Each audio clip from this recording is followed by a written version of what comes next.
Évangile de Jésus-Christ selon saint Luc, chapitre 6.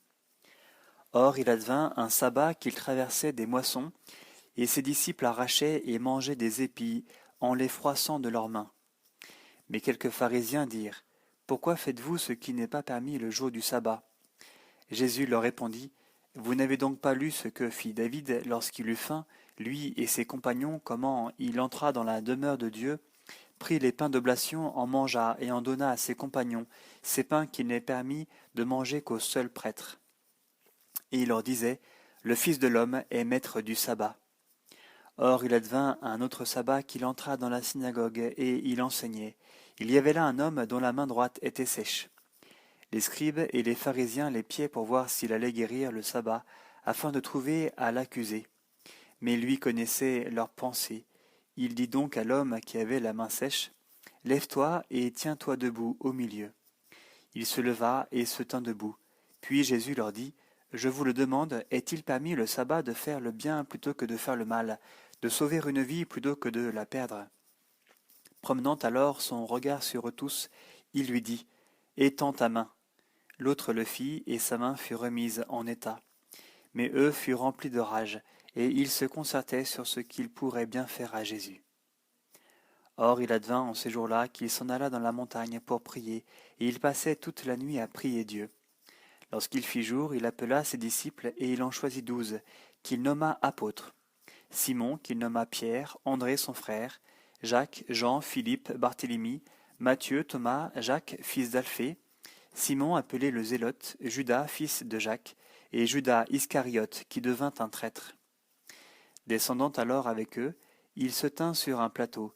Il y avait là une foule nombreuse de ses disciples et une grande multitude de gens qui, de toute la Judée et de Jérusalem et du littoral de Tyr et de Sidon, étaient venus pour l'entendre et se faire guérir de leur maladie.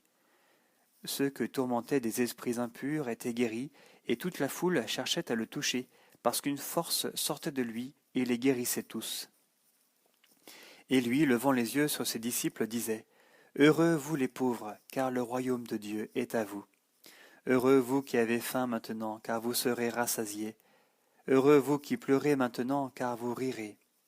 Heureux êtes-vous quand les hommes vous haïront, quand ils vous frapperont d'exclusion et qu'ils insulteront et proscriront votre nom comme infâme à cause du Fils de l'homme. Réjouissez-vous ce jour-là et tressaillez d'allégresse, car voici que votre récompense sera grande dans le ciel.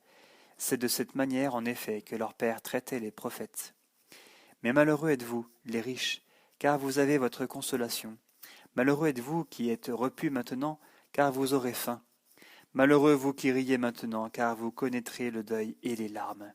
Malheureux lorsque tous les hommes diront du bien de vous, car de cette manière, en effet, c'est de cette manière, en effet, que leur Père traitait les faux prophètes. Mais je vous le dis à vous qui m'écoutez, aimez vos ennemis, faites du bien à ceux qui vous haïssent, bénissez ceux qui vous maudissent, et priez pour ceux qui vous diffament. À qui te frappe sur une joue, présente encore l'autre. À qui t'enlève ton manteau, ne refuse pas ta tunique. À quiconque te demande, donne. Et à qui t'enlève ton bien, ne le réclame pas. Ce que vous voulez que les hommes fassent pour vous, faites-le pour eux pareillement. Que si vous aimez ceux qui vous aiment, quel gré vous en saura-t-on? Car même les pécheurs aiment ceux qui les aiment. Et si vous faites du bien à ceux qui vous en font, quel gré vous en saura-t-on? Même les pécheurs en font autant. Et si vous prêtez à ceux dont vous espérez recevoir, quel gré vous en saura-t-on? Même les pécheurs prêtent à des pécheurs, afin de recevoir l'équivalent. Au contraire, aimez vos ennemis, faites du bien et prêtez sans rien attendre en retour. Votre récompense alors sera grande, et vous serez les fils du Très-Haut, car il est bon, lui, pour les ingrats et les méchants. Montrez-vous compatissants comme votre Père est compatissant. Ne jugez pas et vous ne serez pas jugés. Ne condamnez pas et vous ne serez pas condamnés. Remettez et il vous sera remis. Donnez et l'on vous donnera.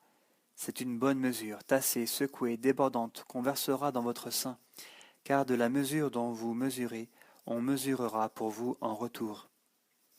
Il leur dit encore une parabole. Un aveugle peut-il guider un aveugle? Ne tomberont-ils pas tous les deux dans un trou? Le disciple n'est pas au-dessus du maître. Tout disciple accomplira Tout disciple accompli sera comme son maître.